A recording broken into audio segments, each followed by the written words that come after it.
Petite amie m'a accusé à tort et s'est enfuie avec son amant, et maintenant qu'elle est de retour en ville, je me suis vengé. Ma petite amie et moi nous connaissions depuis l'enfance, car sa mère était amie avec la mienne et nous avons pratiquement été élevés ensemble. Au début c'était juste de l'amitié, mais avec le temps nous avons commencé à nous apprécier davantage, et après le lycée nous avons finalement commencé à sortir ensemble. Nous étions chacun le premier petit ami et la première petite amie de l'autre, et honnêtement, je pensais qu'on se marierait et qu'on resterait ensemble pour le reste de notre vie, et nos familles aussi, mais bien sûr cela ne s'est jamais produit. Nous sommes sortis ensemble pendant 5 ans et pour moi, tout se passait parfaitement, nous nous disputions rarement, sortions tous les week-ends et j'avais l'intention de la demander en mariage bientôt. Cependant, c'est à ce moment-là que tout a basculé. Un jour mon téléphone n'avait plus de batterie au milieu de la nuit, j'ai donc pris le téléphone de ma petite amie pour envoyer un message rapide à mon patron à propos de quelque chose lié au travail, mais dès que j'ai ouvert l'application de messagerie, j'ai vu une conversation qui semblait étrange, je l'ai ouverte, mon monde s'est écroulé pendant des mois. Ma petite amie parlait à un gars de la façon dont elle voulait rompre avec moi bientôt et être avec lui pour toujours, qu'il était l'homme qu'elle aimait le plus au monde, etc. Je n'ai pas lu grand chose de la conversation et j'ai immédiatement réveillé ma copine et nous avons commencé à nous disputer. Après une longue discussion je viens de la mettre à la porte, j'ai passé des jours sans contacter personne, je ne pouvais même pas sortir du lit, mais quand j'ai finalement ouvert mes réseaux sociaux, j'ai réalisé que j'avais fait une erreur.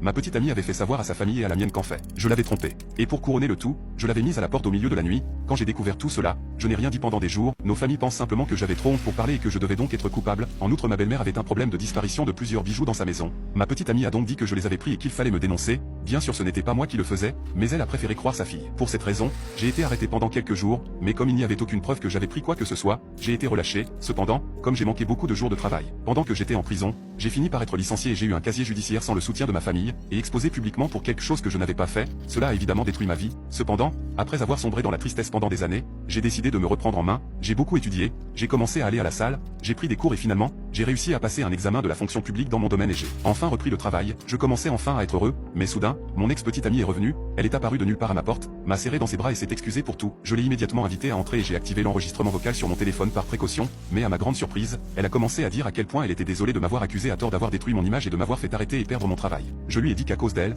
ma famille m'avait pris pour un voleur et elle s'est à nouveau excusée, mais a dit qu'elle ne pouvait pas admettre que c'était elle qui avait pris les bijoux et qui m'avait trompé, car cela ruinerait son image. Elle a ajouté qu'elle avait fait tout cela pour être avec son amant, mais maintenant qu'il l'avait larguée pour une autre, elle voulait que je revienne en espérant que je puisse lui pardonner ce qu'elle avait fait. Après cela, je lui ai dit que j'y réfléchirais. Cependant au moment où elle est partie, j'ai appelé mon avocat avec l'enregistrement. Non seulement je vais la poursuivre pour avoir diffamé mon image et m'avoir faussement accusé d'un crime que je n'ai pas commis, ce qui m'a valu d'être arrêté et de perdre mon emploi, mais je prouverai enfin à ma famille que je n'ai rien fait. Je sais qu'elle a de l'argent de côté, alors en plus de tout cela, j'exigerai qu'elle me dédommage pour tout ce temps où j'étais au chômage. Je sais qu'elle peut être arrêtée pour cela et je sais qu'elle ne s'attend pas à ce que je la dénonce.